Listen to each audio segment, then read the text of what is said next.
오늘의 주요 뉴스입니다. 고위험군을 대상으로 하루 한 차례 전화로 진행하던 건강 모니터링 제도가 중단됐습니다. 확진자가 원할 때 원스톱 진료기관에서 비대면이나 대면으로 진료를 받을 수 있도록 제도가 개편된 건데 정부는 이를 위해 해당 진료기관을 확대하기로 했습니다. 코로나에서 완치돼 음성을 받았던 조 바이든 미국 대통령이 사흘 만에 또 확진돼 치료제 팍스로비드에 대한 논란이 일고 있습니다. 치료 후에 곧 재발하는 이른바 리바운드 현상에 대한 논란인데 BA.5 변이에서는 재발 비율이 20에서 40% 또는 그 이상일 수 있다는 전문가 의견도 나왔습니다. 정부가 시중에 유통되고 있는 휴대용 선풍기 20개 모델에 대한 전자파를 측정한 결과 모두 인체 보호 기준을 충족하는 것으로 나타났습니다. 과기부는 휴대용 선풍기의 전자파 검출량이 적게는 인체 보호 기준의 2.2%, 많게는 37%에 그쳐 안전한 수준으로 확인됐다고 밝혔습니다. 오는 금요일 발사 예정인 달 궤도선 다누리가 세계 최초로 달 궤도에서 지구와 우주 인터넷 통신 시험을 수행합니다. 이번 시험이 성공하면 우리 기술이 국제 표준으로 인정받을 가능성이 커질 것으로 보입니다.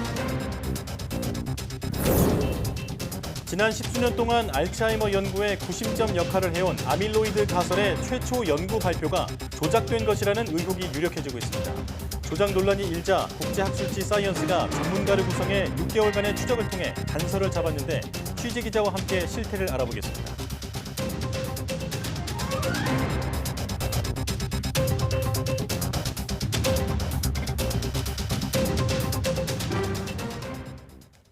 여러분 안녕하십니까? 사이언스 투데이 시작합니다. 고령 환자와 면역 저하자 등 위중증 위험이 큰 확진자를 대상으로 하루 한 차례 전화로 진행된 건강 모니터링 제도가 폐지됐습니다. 재택치료자를 집중관리군과 일반관리군으로 나누던 구분이 없어지고 확진자가 원할 때 원스톱 진료기관에서 비대면이나 대면으로 진료를 받을 수 있도록 제도가 개편됐습니다. 위급한 상황에서 고령증 확진자가 병원을 검색해 찾아가기 쉽지 않다는 지적이 나오는 가운데 정부는 8,700여 곳인 원스톱 진료기관을 10,000곳으로 늘리고 24시간 응급체계도 강화하겠다고 밝혔습니다. 코로나19 백신을 맞은 후에 자가면역 간 질환이 발생한 사례가 국내에서 처음으로 확인됐습니다. 가톨릭대 서울성모병원 소화기내과 성필수 교수와 인천 성모병원 이순규 교수 공동연구팀은 평소 술을 마시거나 간질환 약을 먹지 않았던 57세 여성이 코로나 백신 1차 접종 후에 자가면역 간질환이 발생한 사례를 확인했다고 밝혔습니다. 그러나 간염 검사 결과 모두 음성으로 나왔고 추가 조직 검사에서 체내 면역세포인 T세포가 간 혈관에 집중돼 조직을 괴사시키고 담관까지 염증이 확산하는 것으로 확인했다고 연구팀은 설명했습니다. 조 바이든 미국 대통령이 코로나19 재확진 이틀째 검사에서도 양성 반응을 보였습니다. 바이든 미국 대통령이 코로나19 완치 사흘 만에 다시 재확진된 것을 계기로 코로나19 치료제인 팍스로비드가 의학계 논쟁의 대상이 되고 있습니다. 보도에 김상호 기자입니다.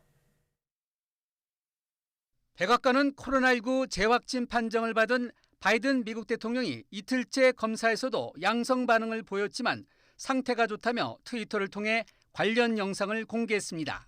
Tested positive this morning. Going to be working from home for the next couple of days, and feeling fine. 바이든 대통령의 주치의인 케빈 오코너 박사는 대통령 건강 관련 메모에서 대통령은 여전히 좋은 상태이지만 양성 재발을 감안해서 매일 모니터링하면서 계속 엄격히 격리 중이라고 밝혔습니다. 앞서 바이든 대통령은 지난달 21일 코로나에 확진된 뒤 격리 상태에서 항바이러스제인 팍스로비드 치료를 받은 뒤 27일 음성 판정을 받아 공식 활동을 재개했다가 사흘 뒤 다시 양성 판정을 받았습니다. Just tested negative for COVID-19 after isolating for 5 days. 이같이 환한 웃음을 보이며 건재를 과시하다가 재확진된 것을 계기로 코로나 치료제인 팍스로비드와 관련한 리바운드, 즉 치료 후 재발에 대한 미 언론의 다양한 보도가 잇따르면서 의학계의 논쟁의 대상이 되고 있습니다. AP통신은 바이든 대통령의 경우 흔치 않은 사례라고 보도했고 워싱턴 포스트는 전문가들의 의견을 인용해서 팍스로비드 치료 환자의 재발 사례가 약 10%로 추가 치료가 필요하지 않다고 전했습니다. 뉴욕타임스는 지난 6월 발표된 팍스로비드 치료 연구 논문에선 5%가 30일 이내 다시 양성 반응을 보였다면서 특히 코로나 변이 BA.5 유행 상황에서는 재발 비율이 20에서 40% 또는 그 이상일 수 있다는 전문가 의견을 보도했습니다. YTN 김상호입니다. 서울 강남 한복판에 자리 잡아 도심 속 공항으로 불리던 한국도심공항이 코로나19 여파로 2년 넘게 운영을 멈췄습니다.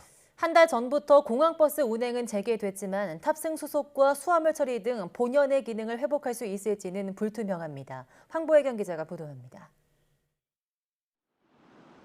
서울 강남구 도심 한복판에 있는 공항터미널. 탑승객들이 오가던 1층은 텅 비어 있고 짐가방을 옮기던 레일 앞엔 커다란 가림막이 쳐졌습니다. 이곳 도심공항은 인천공항으로 가기 전 탑승 수속과 수화물 처리, 출입국 심사 업무 등을 진행하던 곳인데요. 코로나19로 지난 2년 넘게 운영을 임시 중단했습니다. 운영 중단 기간은 올해 9월 말까지이지만 재개 여부는 불투명합니다. 별도 지원 없이 운영되는 상황에서 건물 임대료만으론 코로나19와 유가 상승 등의 여파로 심해진 적자를 감당하기 어려워서입니다. 도심공항 측은 운영 재개냐, 폐쇄냐에 대해 아직 아무것도 결정된 게 없다고 밝혔습니다.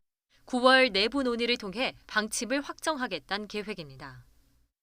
한때는 전 항공사가 다 입주를 해서 아주 활성화되어 있더라고. 근데 갑자기 또 코로나 때문에 이게 정체돼 갖고 지금 언제 열지 막연한 상황인데. 도심공항에서 인천공항으로 가는 직통버스는 한 달 전 운행을 다시 시작했습니다. 코로나19 영향으로 버스 대수가 3분의 1 토막 났지만 휴가철을 맞아 이용객 수가 늘고 있는 점은 긍정적입니다. 다음 달부턴 버스 운행 대수를 더 늘리고 계속 운영을 이어간다는 방침입니다. 공항 갈 때는 항상 이렇게 리무진 버스 사용해서 갔었는데 이제 코로나가 끝나고 다시 이걸 이용할 수 있게 되니까 너무 편리해서 좋은 것 같아요. 아쉬울 것 같아요. 그것도 이제 사람들이 여기로 오는 이유 중에 하나의 이유였는데 30년 넘는 세월 동안 외국 정상들도 거쳐갈 만큼 역사성과 상징성을 갖춘 도심공항이지만 코로나19 여파를 피할 수 없었던 상황. 만약 오는 9월 이후 공항을 폐쇄한다면 인천공항으로 향하는 터미널의 역할만 남게 되는 거라 시민들의 아쉬움이 더욱 커질 거로 보입니다. YTN 황보혜경입니다. 네, 원숭이 도창이 세계적으로 확산하는 가운데 인도에서도 관련 사망자가 처음으로 발생했습니다. 인도 매체에 따르면 최근 아랍에미리트에서 원숭이 도창 감염 판정을 받은 22세 남성이 지난달 30일 남부 케랄라주의 한 병원에서 숨졌습니다. 이 남성의 감염 사실은 사망 이후에야 알려져서 보건당국은 그와 접촉한 택시기사와 의료진, 이웃, 친척 등의 격리를 요청하는 등 긴급 대응에 들어가 있습니다. 인도에서는 앞서 케랄라주에서 3명, 뉴델리에서 1명의 원숭이 도창 감염자가 확인됐습니다. 서울시 공공자전거 따릉이가 도입된 지 8년이 됐는데요. 서울시 최고의 정책으로 꼽힐 만큼 인기가 높습니다. 네, 그런데 막상 근처 정류장에는 자전거가 없거나 또 기껏 찾은 자전거가 고장난 경우도 적지 않다고 하는데요. 왜 그런지 강민견 기자가 현장으로 나가봤습니다. 서울 시민 3명 가운데 1명이 이용하는 따릉이. 이제 도로에서도 한강공원에서도 따릉이를 발견하는 건 어려운 일이 아닙니다. 어플리케이션을 깔고 1,000원만 내면 누구나 이용할 수 있고 대여하고 반납하는 장소에도 제약이 없다 보니 만족도가 높습니다. 그러나 따릉이를 애용하는 시민들은 최근 불편함이 커졌다고 호소하고 있습니다. 휴대폰으로 연결하다 보면은 무선 연결이 제대로 안 되는 경우가 좀 많이 있고요. 안장이 고정이 안 되는 경우가 좀 많았고요. 아니면 브레이크가 조금 헐거워서 꽉 잘 안 잡힌다거나. 문제가 뭔지 확인하기 위해 YTN 취재진이 출근 시간에 맞춰 서울 여의도를 찾아가 봤습니다. 페달이 부서져 덩그러니 놓여 있거나 바퀴 보호구, 벨이 손상된 따릉이를 어렵지 않게 찾을 수 있었습니다. 특히 출퇴근 시간대 특정 지역에만 몰리는 따릉이 배치 문제가 눈에 띄었습니다. 출근 시간이 다 지나지도 않았지만 회사 밀집 지역인 이 대여소엔 자전거가 80대 넘게 모여 있습니다. 반면 오피스텔 밀집 지역에선 따릉이가 한 대도 없는 모습을 볼 수 있었습니다. 인근 정류장에 찾아가 봤더니 배터리가 다 돼 탈 수 없는 따릉이 한 대만 덩그러니 놓여 있습니다. 특히 퇴근할 때 여의도 같은 경우에는 그 따릉이가 남아있는 게 하나도 없어가지고 그런 게 이용할 때 가장 불편한 것 같습니다. 왜 그럴까? 수요는 계속 늘어났는데 공급은 멈춰 있는 게 가장 큰 이유였습니다. 작년 기준 따릉이 회원수는 330만 명, 2년 만에 2배 가까이 폭증했습니다. 이용 건수도 비슷하게 늘어났고 수입 실적도 꾸준히 증가하고 있습니다. 그러나 관련 예산은 2년 전과 지금 모두 320억 원대로 거의 차이가 없습니다. 따릉이 정비와 배송 건수도 사실상 제자리 걸음입니다. 서울시는 운영 비용이 들어서 지난해에만 적자가 100억 원대를 넘었다고 호소합니다. 특히 공유 자전거는 노후화 속도가 빨라서 정비 시기를 놓치면 아예 새로 사야 하는데도 정비나 배송 관련 예산 역시 좀처럼 늘지 않고 있습니다. 이렇다 보니 한 대에 80만 원대인 구매 비용이 커지면서 오히려 적자는 늘고 서비스의 질은 떨어질 수밖에 없다고 시민단체들은 지적합니다. 시민단체들은 서울시가 따릉이의 공적 성격을 생각해 교통복지 차원에서라도 예산과 인프라를 늘리는 방안을 검토해야 한다고 지적했습니다. YTN 강민경입니다. 편의점에서만 구할 수 있는 상품들이 색다른 걸 추구하는 MZ세대들의 마음을 사로잡고 있습니다. 네, 고물가 시대에 가성비 좋은 자체 제품도 불티나게 팔리고 있는데 편의점 상품이 뜨는 이유를 윤혜리 기자가 취재했습니다. 특정 편의점에서만 파는 소주입니다. 한 병에 13,000원인데 없어서 못 팔 정도입니다. 앱을 통해 실시간 재고를 확인할 수 있는데 이른 오전부터 반경 1km 이내 매장 60여 개 가운데 단 3곳을 제외하고 모두 동이 났습니다. 연예인이 개발에 참여했다는 스타 마케팅과 함께 발주 물량을 제한하는 희소성 전략이 주요했습니다. 유명한 사람이 오랜 기간 동안 연구해서 만들었다고 하니까 실제로 먹어보고 싶기도 했고 친구들 사이에서도 이게 먼저 먹어본 사람이 약간 우승한 사람처럼 그런 인기도 또 높아지고 그래서 다른 편의점 업체는 가성비 좋은 크림빵으로 소위 대박을 냈습니다. 지난 1월 출시된 이후 매달 100만 개씩 팔리고 있는데 크림이 가득 찬 빵의 단면을 찍은 사진이 SNS에 올라오면서 입소문을 탔습니다. 안쪽에 크림이 와 이렇게 가득 들어가 있습니다. 하나에 4, 5천 원인 도시락은 식당 점심값이 부담인 직장인들이 애용합니다. 편의점 음식도 요새 좀 퀄리티가 높아져서 그냥 빠르게 한 끼 해결하기 편한 것 같아요. 최근 편의점이 인기를 끄는 건 고물가 시대에 비교적 저렴한 상품도 있고 개성을 중시하는 MZ세대 맞춤형도 눈에 띄기 때문입니다. 인터넷에서 이슈가 된 걸 오프라인으로 찾으러 돌아다니는 보물찾기 하는 그러한 이제 소비 행태를 보인다 이렇게 볼 수가 있고요. 24시간 운영이 강점이었던 편의점이 더 젊은 고객들을 확보하기 위해 공을 들이고 있습니다. YTN 윤혜리입니다.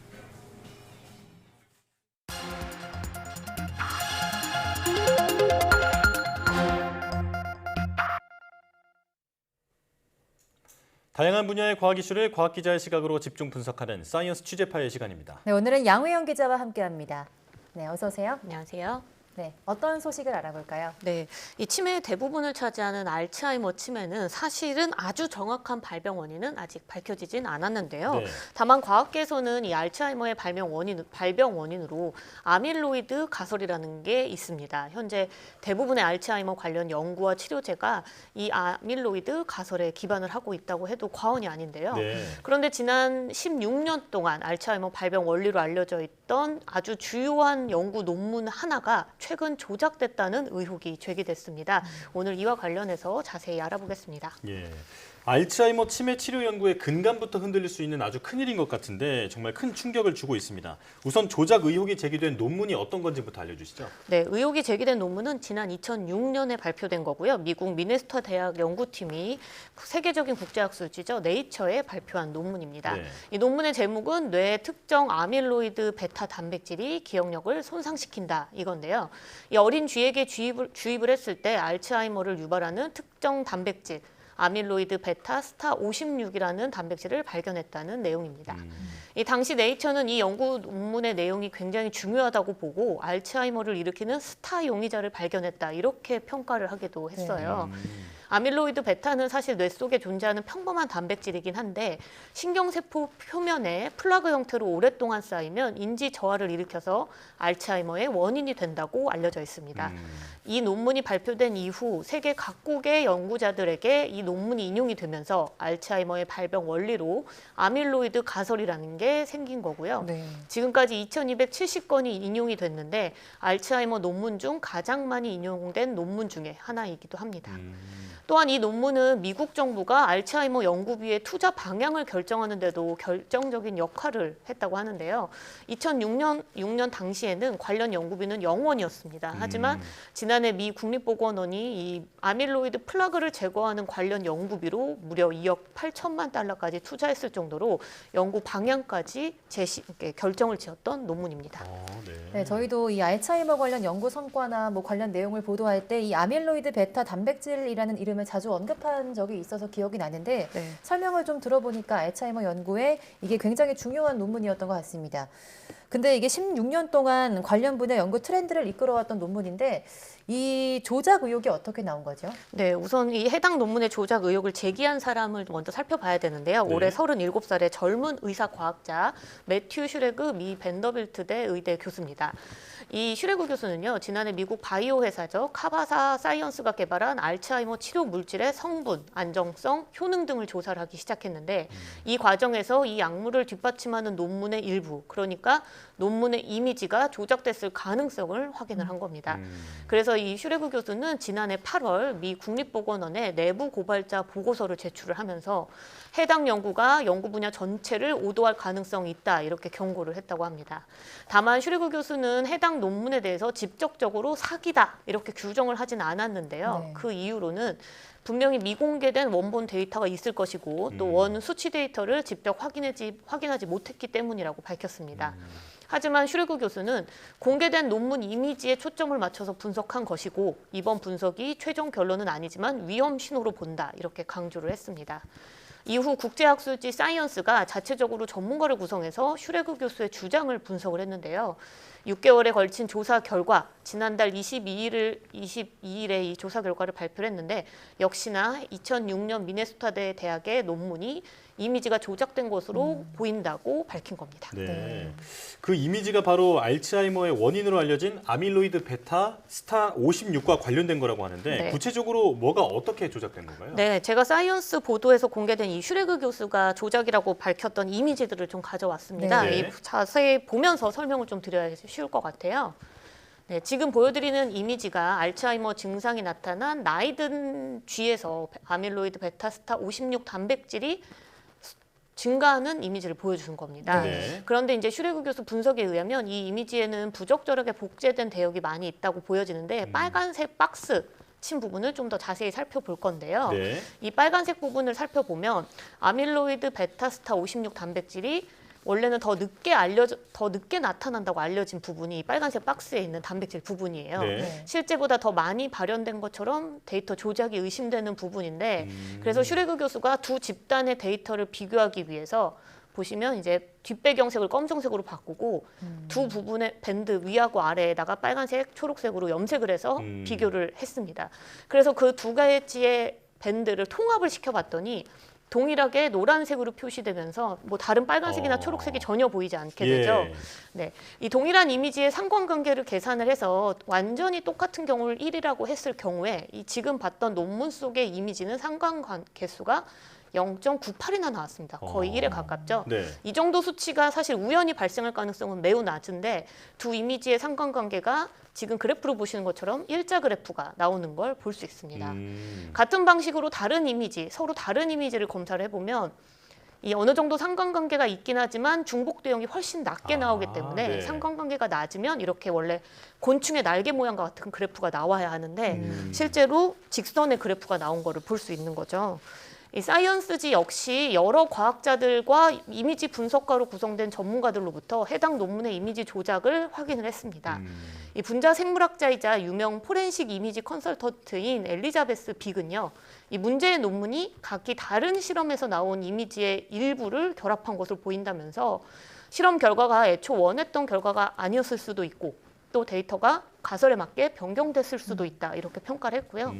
아밀로이드 가설을 사실 함께 주창을 했던 데니스 셀코 하버드대 교수 역시 이번 그 사이언스지 연구에 그 조사에 참여를 하면서 네. 미네소타대 연구팀이 발견했던 아밀로이드가 존재한다는 증거가 거의 없다 이렇게 말하기도 했습니다. 네. 그런데 이번 논란 의혹에 대해 논문을 직접 쓴 연구자들은 또 뭐라고 말하고 있습니까? 네, 우선 사이언스가 결과를 보도하기 전에 해당 연구팀에 이제 입장 표명에 대해서 요청을 했는데 요청에 응하지 않고 답변하지 않았다고 하고요. 미네소타 대학은 논문 저자들을 대상으로 연구 진실성 관련 조사를 나선 상태라고 합니다. 네. 또 2006년에 논문을 실었던 이 네이처 역시도 현재 논문 이미지 조작과 관련된 조사를 진행 중이며 해당 논문 페이지에 결과 인용 시 주의해야 한다는 경고 문구를 달아놓은 상태인데요. 이 논문 저자들 직접적인 답변은 거부하면서도 자신들의 연구 결과를 믿고 있다고 한편에선 주장하고 있다고 합니다. 네. 아직 완전히 조작이다 결론은 난 건 아니지만 상당히 유력해 보이고요. 네. 그리고 의혹만으로도 큰 충격이 있을 것 같은데 다른 연구자들의 반응은 어떻습니까? 네, 뭐 말씀하신 대로 논문 조작이 의혹이 나왔다. 이 사실만으로도 사실 큰 충격인 건 맞습니다. 아무래도 국내적으로 황우석 사건 이후로 연구 윤리, 특히 연구 이미지를 도용하거나 복제하는 거에 대해서는 사실 연구계가 굉장히 민감하게 받아들이고 있는데요. 미네소타 대학이랑 네이처 또 미국 국립보건원이 조사 결과가 앞으로 나와 봐야겠지만 현재 보도된 내용만으로도 빠져나가기 힘든 증거들이 나왔다고 업계에서는 평가하고 있습니다. 그럼 알츠하이머 치매 연구를 진행하고 있는 이 IBS 인지 및 사회성 연구단장의 설명 직접 들어보겠습니다. 전체를 실내 못하는 거죠. 사실 과학자는 이런 실수를 하나라도 하면 안 되거든요. 옛날에 황우석 케이스하고 거의 비슷한, 한 번 하기 어렵지 한 번 하고 나서는 여러 번 하게 되거든요. 그래서 이거는 정말 비슷한 케이스고 비슷한 그 여파가 있을 겁니다. 아밀로 베타가 꼭 중요하지 않다는 말은 아니고요. 아밀로 베타보다는 다른 팩터들, 예를 들어서 저희가 연구하는 이런 뇌염증, 뉴로 인플레이션들이 훨씬 더 중요하게 된다라는 것들이 이제 탄력을 받을 것 같습니다. 네, 하지만 이번 논문 조작 의혹이 확인이 되더라도 전체 알츠하이머 연구에 미치는 영향이 예상보다 적을 것이라고 주장하는 내용도 있는데요. 살펴보면 우선 이 미네소타대 연구 외에도 알츠하이머 원인 혹은 결과로 아밀로이드 베타 단백질이 뇌 속에 많이 쌓이는 건 확인된 진실이기 때문입니다. 그리고 또 현재 알츠하이머 임상에서 주로 타깃으로 하는 단백질 그룹이 스타 56이 아니라 아밀로이드 베타 40에서 42의 단백질이거든요. 그래서 치료제 개발, 또 혹은 다른 연구 과제에 미치는 영향이 극히 적다는 설명입니다. 하지만 지난해 미 FDA가 최초로 승인했던 이 알츠하이머 치료제잖아요. 아두카누맙도 아밀로이드 베타를 없애주는 방식이거든요. 그런데 효능은 물론 이를 뒷받침만한 증거가 부족하다면서 유효성 논란이 아직도 일고 있고요. 게다가 아밀로이드 베타 단백질을 타겟으로 한 여러 치료제가 임상시험에서 별다른 결과를 얻지 못하고 있다는 점도 주목해야 되는데요. 이 아밀로이드 베타 기전을 타겟으로 한 바이오젠의 레카네맙을 비롯해서 이 여러 이제 그 치료제들이 하반기에 임상 3상 결과를 앞두고 있습니다. 이들 치료제의 성공 여부가 아밀로이드 가설의 진실 공방에 결정적인 역할을 할 수 있을 거라는 관측도 함께 나오고 있습니다. 네, 많은 제약회사들이 논문들을 근거로 연구를 진행하는 만큼 이 논문의 가치가 사실에서 온다는 것을 그 누구도 잊어서는 안 될 것 같습니다. 네, 오늘 말씀은 여기까지 듣겠습니다. 고맙습니다.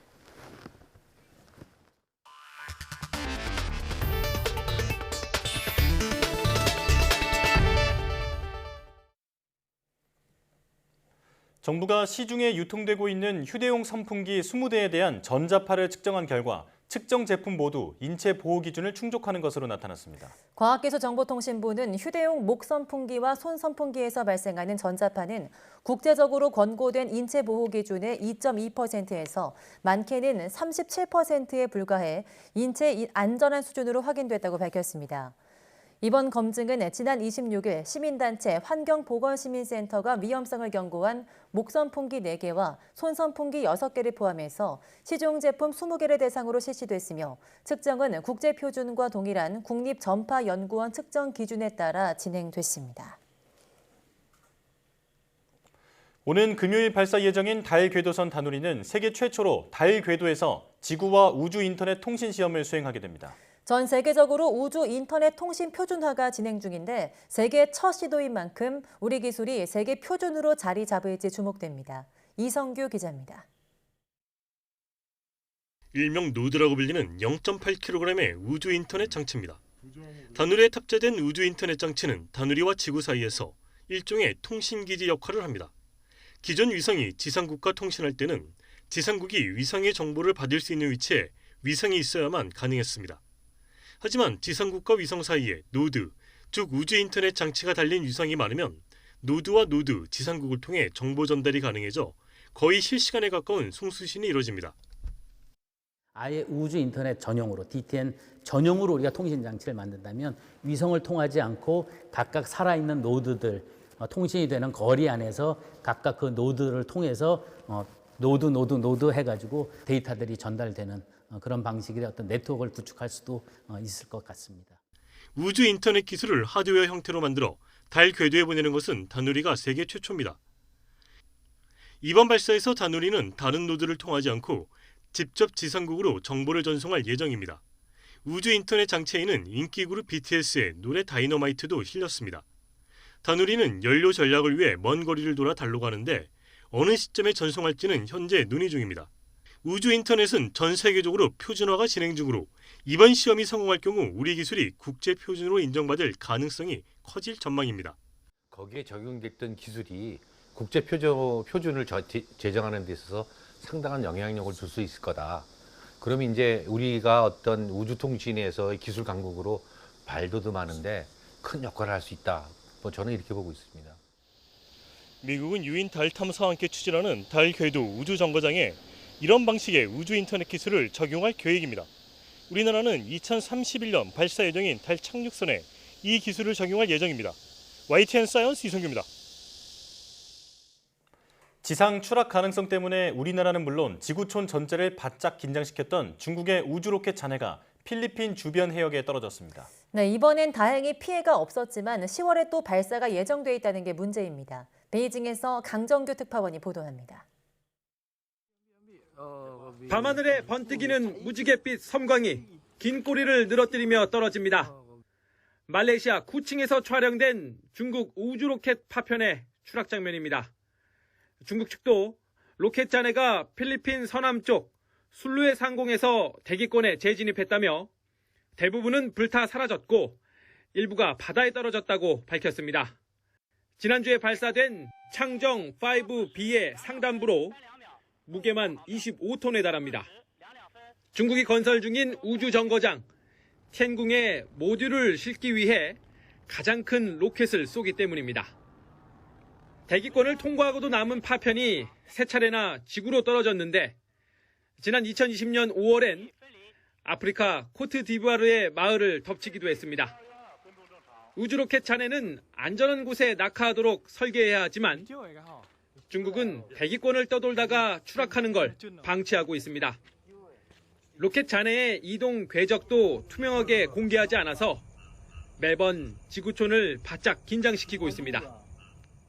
绝大部分器件将在载入过程中烧蚀销毁，对航空活动及地面造成危害的概率极低。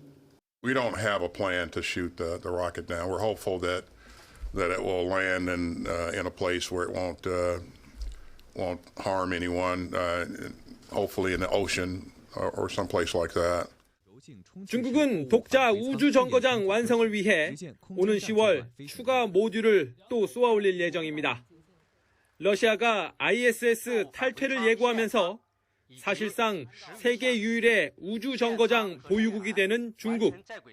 우주 굴기라는 웅대한 야심에 비해 책임감이 아쉽습니다. 베이징에서 YTN 강정규입니다.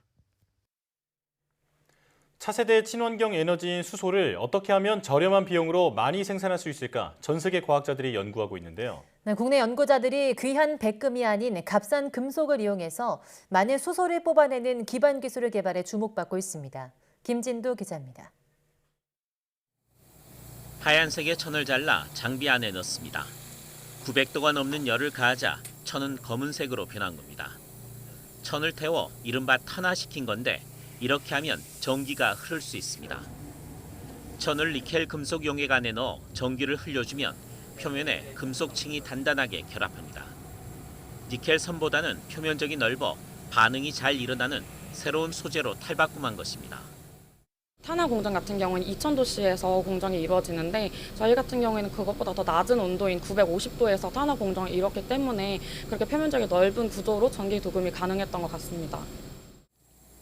이렇게 만들어진 소재를 물에 넣어 전기를 흘리자 기포가 만들어집니다. 청정 에너지인 수소입니다. 반대편 니켈에 철과 코발트를 추가로 코팅한 소재에서는 산소가 발생합니다. 기존 가장 효율이 높았던 고가의 기금속, 백금으로 만든 전극보다 무려 20배나 많은 수소를 얻을 수 있었습니다. 특수한 표면 처리를 유도를 해서 안정적인 금속과의 결합을 유도를 함에 따라서 이런 높은 전류 밀도에서도 안정적으로 구동할 수 있었습니다. 특히 이 전극은 낮은 전압에서도 수소가 나오고 강한 전압에서도 금속이 떨어지지 않고 2000시간 이상 유지되는 안정성을 보였습니다. 비기금속을 가지고 기금속 촉매를 대체할 수 있는 성능을 구현할 수 있다는 것이고요. 2000mAh의 높은 전류밀도에서도 이렇게 오랫동안 구동 안정성을 갖춘 것은 지금까지 전 세계적으로 보고가 되어 있지 않습니다. 값싼 소재를 이용해 안정적으로 수소를 대량 생산할 수 있게 된 것입니다. 이번 연구 결과는 영국 왕립 학회에서 발간하는 에너지 앤 인바이러먼트 사이언스에 게재됐습니다. YTN 김희두입니다. 세계 최초의 버추얼 휴먼 걸그룹인 이터니티가 사상 처음으로 TV 생방송에 출연했습니다. 버추얼 휴먼 걸그룹 이터니티의 멤버 제이는 1일 YTN 뉴스라이더 생방송에 출연해 자신들도 장기적으로 인간과 같이 콘텐츠로 평가받을 것이라고 본다고 밝혔습니다. 제이는 가수뿐만 아니라 패션 인플루언서로 활동하고 있고 최근 웹드라마의 배우로 나서기도 했다면서 올해 말에는 이터니티 멤버 11명이 함께 활동할 계획이라고 설명했습니다. 지난달에 무더위가 이어지며 전력 수요가 역대 최고치를 기록한 것으로 나타났습니다. 전력거래소 자료를 보면 7월 평균 최대 전력은 지난해보다 1.4% 증가한 82,333메가와트를 기록했습니다. 월 평균 최대 전력이 8만 메가와트를 선을 넘은 것은 2018년 8월과 지난해 7월에 이어 이번이 세 번째입니다. 전력 수요가 급증하면서 여유 전력 수준을 보여주는 공급 예비율도 떨어져 지난달에는 세 차례나 10% 선이 깨지기도 했습니다. 정부는 다음 주에 올여름 최대 전력 수요가 있을 것으로 보고 가정과 사업장 등의 에너지 절약 노력을 당부했습니다. 정부가 유류세 인하폭을 37%까지 확대하면서 전국 주유소 휘발유 평균 가격이 4개월 만에 1,800원대에 진입한 것으로 나타났습니다. 산업통상자원부는 지난달 31일 기준 리터당 휘발유 가격은 1,897.3원으로 유류세 인하 조치 시행 이전인 지난 6월 말보다 247.6원 떨어졌다고 밝혔습니다. 리터당 경유 가격은 같은 기간 185.1원 하락한 1,982.6원으로 한 달 만에 유류세 추가 인하분에 7%포인트의 4배 넘게 가격이 내린 것으로 파악됐습니다. 산업부는 이달 말까지 전국 4,000개 이상 주유소를 대상으로 가짜 석유 유통과 같은 불법행위 특별 점검을 진행할 예정이라고 강조했습니다. 추경호 부총리 겸 기획재정부 장관은 필요한 경우 적절한 시점에 유류세 50% 탄력세율을 적용하겠다고 밝혔습니다. 추 부총리는 국회 기획재정위원회 업무보고에서 국회에서 관련 입법이 마무리되면 물가와 재정, 경제 상황을 종합적으로 보고 판단하겠다며 이같이 말했습니다. 다만 최근 유가는 하향 추세를 나타내고 있다며 50% 탄력세율을 적용하지 않을 수 있는 상황이 오면 가장 좋겠다고 덧붙였습니다. 앞서 국회 민생경제특별위원회는 2024년 말까지 유류세 탄력세율 조정 범위를 현재 30%에서 50%로 확대하는 내용의 교통, 에너지, 환경세법 일부 개정안을 의결했습니다. 네, 한국은행은 향후 물가와 성장 흐름이 현재 전망 경로를 크게 벗어나지 않으면 기준금리를 0.25%포인트씩 점진적으로 인상하는 것이 적절하다고 밝혔습니다. 한은은 국회 기획재정위원회에 제출한 업무 현황 보고서에서 이같이 설명했습니다. 이에 따라 미국 연준 FOMC 즉 연방공개시장위원회가 두 차례 연속 금리를 0.75%포인트씩 올렸지만 오는 25일 열리는 한은금융통합위원회에서는 0.25%포인트 기준금리 인상이 유력시 됩니다. 지난달 22일 정부가 마늘 10,000톤 수입 계획을 발표했죠. 농민들은 마늘이 수입된다는 소식에 최근 출하되는 국산 마늘값이 폭락하고 있다고 주장합니다. 박종혁 기자입니다. 마늘 주산지 가운데 한 곳인 경남 창녕. 수확한 마늘을 공판장에 내놓기 위해 선별 작업이 한창입니다. 공판장으로 옮겨진 마늘은 경매를 통해 전국으로 유통됩니다. 상품 1kg의 경매가는 4,000원대입니다. 지난주만 해도 5,500원 선에서 거래되던 게 뚝 떨어진 겁니다. 농민들은 마늘 가격의 폭락 원인이 정부에 있다고 성토합니다. 죽을 죽이지 뭐. 정부에서 농민들 지금 죽이는 거 아이가. 정부 수입해본다고 다 죽는 게라 지금. 정부는 치솟는 물가를 잡기 위해 깐 마늘과 통마늘 등 마늘 10,000톤가량을 수입한다고 지난 22일 발표했습니다. 360%던 관세는 50%로 크게 내립니다. 이 수입 마늘이 다음 달에 일반 소비자에게 풀린다는 소식에 국산 마늘 가격이 10% 이상 떨어진 겁니다. 마음이 급해진 농민들이 출하를 서두르면서 가격 하락이 가속화하는 상황. 그렇지 않아도 기름값 인상 등으로 생산비 부담이 커지던 차에 농민들 마음은 타들어갑니다. 올해 18만 원에 마늘 수확을 했습니다. 유류대가 너무 많이 인상이 돼가지고 마늘 수확을 하려고 하면 전부 다 농기계로 해야 되는데 농민들은 유통 과정에도 문제가 있다며 개선을 촉구하고 있습니다. 마트에 가서 1kg에 13,500원에 유통이 되고 있습니다. 그러면 그 유통 과정이 8,500원이라는 게 붙고 있습니다. 농림축산식품부는 올해 가뭄 때문에 생산량이 20%가량 줄어 그 부족분을 메우기 위해 마늘을 수입한다고 설명했습니다. 또 마늘 가격은 출하 시기 후반부에 늘 떨어졌다며 정부의 마늘 수입 발표 때문에 가격이 떨어진 것은 아니라고 덧붙였습니다. YTN 박종영입니다.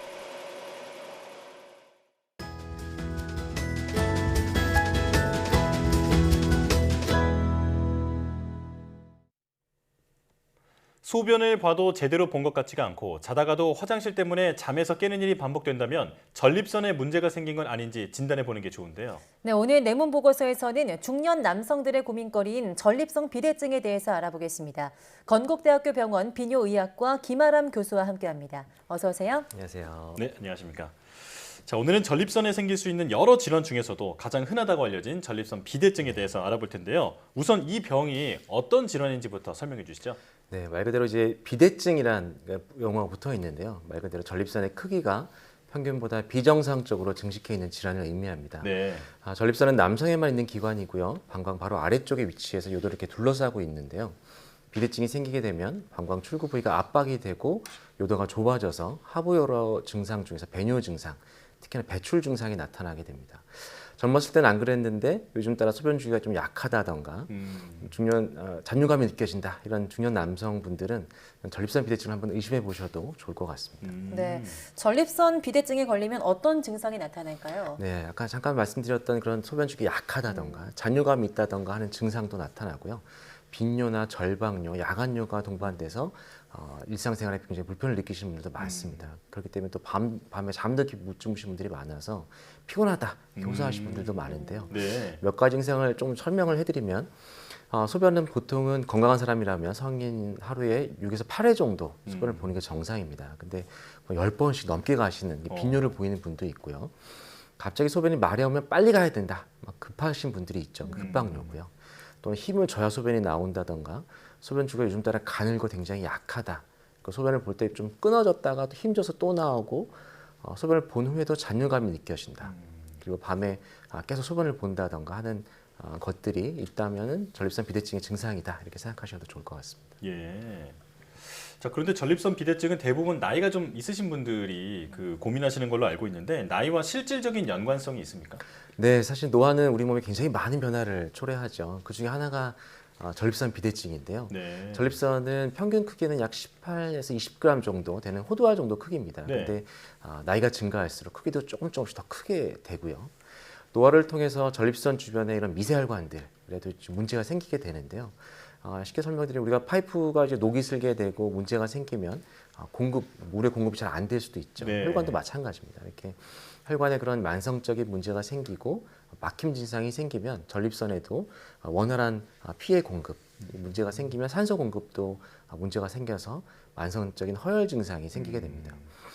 이런 허혈 증상이 생기게 되면 비정상적인 염증 소견이 유도가 돼서 조직의 그런 파괴와 복구가 반복이 되면서 전립선 비대증이 나타날 수 있다 이렇게 생각하고 있습니다. 네, 그럼 전립선 비대증, 그러니까 전립선이 커지는 원인에 가족력과 유전도 포함될까요? 네, 말씀하신 대로 유전적인 요인 분명히 있고요. 노화도 원인이 되는데 사실 그렇게 딱 한두 가지 원인을 콕 집어서 비대증이 왜 생겼다 이렇게 설명드리긴 사실 조금 어렵습니다. 네. 하지만 최근에 대두되고 있는 몇 가지 이제 가설들을 설계를 해드리면 노화나 유전적인 요인 외에도 그런 만성적인 염증에 대한 많은 연구 결과들이 있습니다. 정상적인 환자의 전립선 조직과 환자의 조직을 이렇게 비교 대조해본 연구에서도 전립선 비대증이 있는 환자들의 그런 조직에서 더 만성적인 염증, 그러니까 면역 세포들의 침윤이 더 심각하게 많이 발견이 되는 연구 결과들이 있었습니다. 네. 그리고 두 번째는 만성적인 염증 외에 또 다른 이제 연구 결과들이 호르몬의 영향이 또 있을 수가 있습니다. 호르몬의 영향으로 인해서 만성적인 염증도 또한 영향을 주고받을 수가 있는데요. 이거 역시도 그런 정상적인 조직과 전립선 비대증의 조직을 비교 대조한 연구에서도 호르몬, 그러니까 남성 호르몬이 주요 영향이 되는데요. 남성 호르몬의 그런 수용체가 전립선 비대증 환자의 조직에서 굉장히 높게 발현되는 것도 확인을 했습니다. 마지막으로 소개해드리고 싶은 가설이 있다면 대사증후군인데요. 네. 요즘 굉장히 많죠. 네. 만성 염증과도 연관성이 있는데요. 대사증후군이 만성 염증의 위험 인자인 것은 많은 보고들이 있었습니다. 그중에서 특히나 이제 고지혈증이 굉장히 높은 연관성을 보인다고 하고요. 대사증후군은 만성 염증을 유도할 뿐만 아니라 비정상적인 그런 증식 인자들이 더 많이 생성되게 해서 전립선 비대증이 유도되는 것이 아닌가 이렇게 생각하고 있습니다. 그렇군요. 그러니까 노화와 유전 또 호르몬의 영향, 대사증후군 등의 영향으로 이런 전립선 비대증이 생길 수 있다라고 보고 있다는 건데, 자 그렇다면 진단은 어떻게 합니까? 네, 진단은 사실 좀 순서대로 좀 설명을 해드리면 이제 배뇨일기를 써보는 것도 중요합니다. 네. 내가 평상시 어떻게 소변을 보는가 배뇨 패턴을 확인하고요. 또 요로 속도 검사라고 하는 아주 간단한 병원에서 하는 검사인데 기계에다 실제 소변을 보는 겁니다. 그러면 소변 내가 약하다고 하셨는데 실제로 얼마나 약한지 객관적인 수치로 확인해보고 보고 나서 잔뇨감이 있다고 하셨는데 실제로 잔뇨가 있는지 확인하는 검사를 하게 되고요. 그리고 배뇨 전후에 불편감 정도를 평가하고 비교하기 위해서 이런 설문지 검사를 통해서 이것들 기록을 남기기도 합니다. 또 하나 중요한 포인트는 배뇨장애를 유발할 수 있는 어떤 약물을 먹고 계신 건 없는지 확인하는 것도 중요하고, 소변 검사를 통해서 그 감염의 소견은 없는지, 항생제 치료가 필요한 그런 소견은 없는지 확인하는 것도 중요하고요.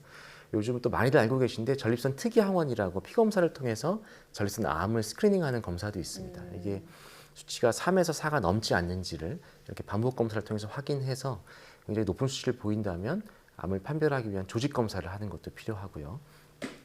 전립선 비대증 말 그대로 커진 거니까요. 커졌을 때 얼마나 커졌나를 정확하게 파악하기 위해서 직장을 통한 초음파 검사를 해보는 것도 중요합니다. 네. 소변 검사에서 이렇게 적혈구가 섞이거나 유관 쪽 혈뇨가 동반된다면 방광 내시경을 하기도 합니다. 네, 그렇다면 또 이런 방식으로 진단된 전립선 비대증 치료는 어떤 방법으로 할까요? 먼저 약물 치료를 설명을 좀 해드리면요. 전립선과 방광 출구를 이제 부드럽게 열어줘서 배뇨를 원활하게 도와주는 약물인 알파 차단제라고 하는 약물이 기본적으로 사용이 되게 됩니다. 네. 알파 차단제는 사실 전립선 비대증뿐만 아니라 여성에게도 쓸 수 있는 배뇨장애 약물이고요. 전립선 크기를 줄여주는 5알파 환원 효소 억제제라고 하는 약물도 있습니다. 이 약은 전립선 세포에 안드로겐 수용체 작용해서 세포 증식을 억제하고 꾸준히 복용하면 전립선 크기가 줄어든 효과도 볼 수가 있습니다. 요즘 많은 분들이 찾기도 하시는데 이유가 탈모에도 도움이 되거든요. 그래서 두타스테라이드나 피나스테라이드라고 하는 약물들이 이런 약물입니다. 크기가 감소해서 배뇨도 원활해지고 앞서 설명드렸던 알파 차단제와 같이 드시면 더 좋은 효과가 있을 수 있어서 최근에는 이거는 한 가지 약으로 개발된 약도 있을 정도로 효과가 좋습니다. 또 하나는 젊은 분들이 좀 많이 찾으시는 약이기도 한데요. 비아그라로 많이 알려진 실데나필, 시알리스 같은 약물들을 저용량으로 매일 먹는 그런 용법도 있습니다. 이 약은 효과가 입증돼서 최근에는 이제 가이드라인에도 올라와 있을 정도로 배뇨도 원활하게 하고 남성들의 그 발기능에 효과가 있어서 요즘 좀 많이 찾기도 하시고요. 그렇기 때문에 좀 최근에 또 알파 차단제하고 이 약이 이제 복합된 하나의 약으로 만들어진 약이 출시될 정도로 환자들의 만족도는 꽤 높은 편입니다. 그렇군요. 자, 약물 치료가 그 효과가 좋다고 말씀해 주셨는데 부작용은 없을까요? 부작용이 있을 수 있습니다. 처음 소개해드렸던 알파 차단제 같은 경우는 이제 어르신들이 드시고 앉았다 일어날 때 핑 도는 그런 기입성 저혈압이 있을 수 있거든요. 예. 그래서 주무시기 전에 드시도록 권유를 해드리고요. 남성들의 그 성관계 이후에 사정 기능에도 약간의 영향이 있을 수 있습니다. 치료 사이즈를 줄여주는 5알파 환원 효소 억제제 같은 경우는 성기능이나 성욕에도 조금 영향이 있을 수가 있고 아까 처음 말씀드렸던 전립선 특이 항원 PSA라고 하는 그 피검사 수치를 좀 떨어뜨릴 수가 있기 때문에 전문의와 꼭 상의하시고 드시는 것이 좋을 것 같습니다. 네. 그렇다면 수술적 치료도 있을까요?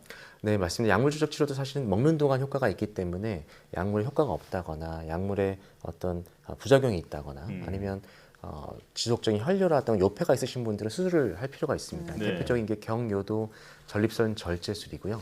요도를 통해서 하는 수술이기 때문에 그 통증이나 많이 부담이 없는 수술이기도 합니다. 그리고 최근에는 이제 홀미움 레이저를 이용한 수술도 많이 이제 시행이 되고 있어서 장기간 이런 재발하는 거에서도 좋은 성적을 보여주고 있고요. 최근에 이제 많은 분들이 찾아오시면서 뭐 결찰술 이런 것도 많이 물어보시더라고요. 사실 전립선 결찰술은 전립선 사이즈 자체가 50g이 넘어간 큰 전립선은 사실 크기가 좀 적습니다. 그리고 모양이 약간 가운데 전립선이 굉장히 큰 환자분들은 또 효과가 적을 수가 있어서 전문의와 상의하고 충분한 상의 이후에 결정하시기를 권유해드리고요.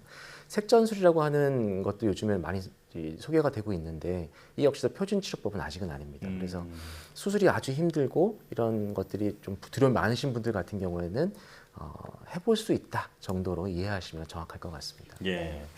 자, 중장년층 남성에게서 특히 많이 발생하는 전립선 비대증에 대해서 오늘 알아봤는데요. 여기까지 듣겠습니다. 자, 내문보고서 건국대학교 병원 김아람 교수와 함께했습니다. 고맙습니다. 감사합니다.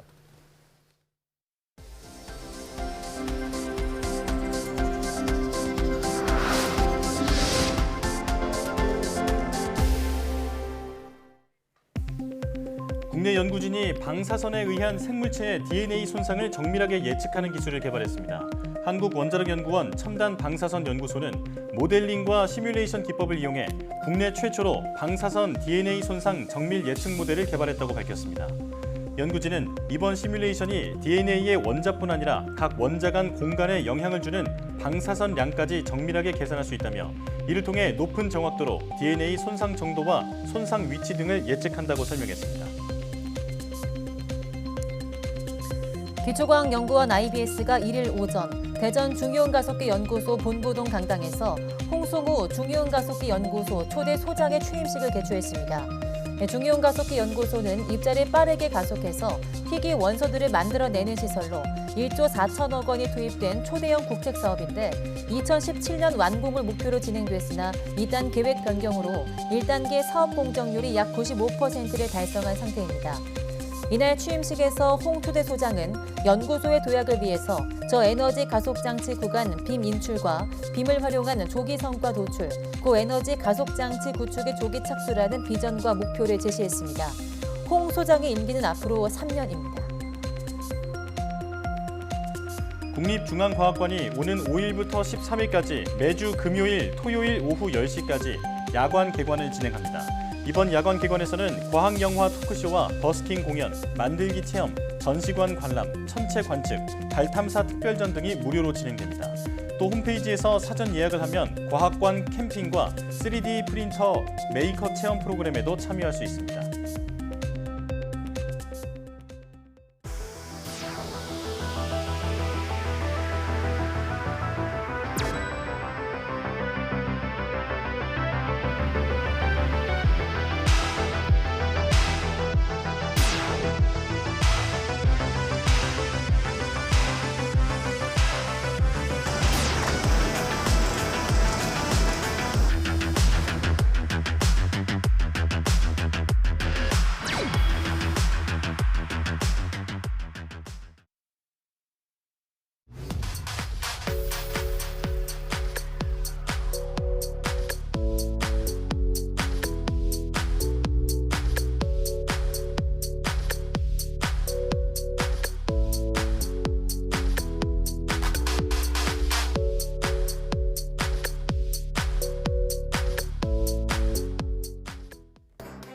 과학기술 분야 25개 정부 출연 연구기관 중 대한민국을 지진으로부터 보호하고 지하 자원을 탐사하고 개발하는 연구기관이 있습니다. 네, 바로 한국지질자원연구원인데요. YTN 사이언스 휴먼 다큐 K-사이언티스트 이번 시간에는 한국지질자원연구원이 무슨 일을 하는지 전해드립니다. 많은 시청 바랍니다. 사이언스 투데이 마칩니다. 함께해 주신 여러분 고맙습니다.